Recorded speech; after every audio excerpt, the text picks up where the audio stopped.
বন্ধুরা, যার জন্য একটুখানি ক্যামেরাতে আসলাম বলার জন্য, কিছুদিন আগে আমি একটা ভিডিও দিয়েছিলাম, যেটা হচ্ছে বৃদ্ধাশ্রমে এক মায়ের ভিডিও। তাতে তো তোমরা এত ভালোবাসা দিয়েছো, তার জন্য সবাইকে অনেক ভালোবাসা আমার তরফ থেকে। কিন্তু কয়েকজনে একটু নেগেটিভ কমেন্ট করেছে যে মাকে এত ভালোবাসো তাও বৃদ্ধাশ্রম।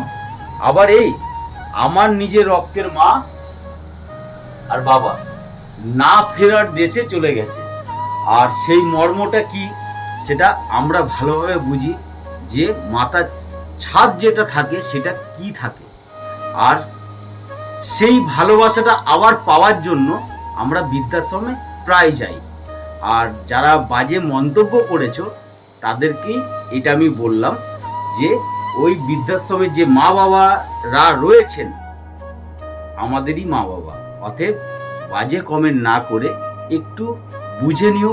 প্রতিনিয়ত যারা আমাদের ভিডিও দেখে সেই সমস্ত বন্ধু বান্ধবগুলো তো সবাই জানে, কিন্তু তোমরা জানো না বলেই জাস্ট এই ভিডিওটা করলাম। টাটা।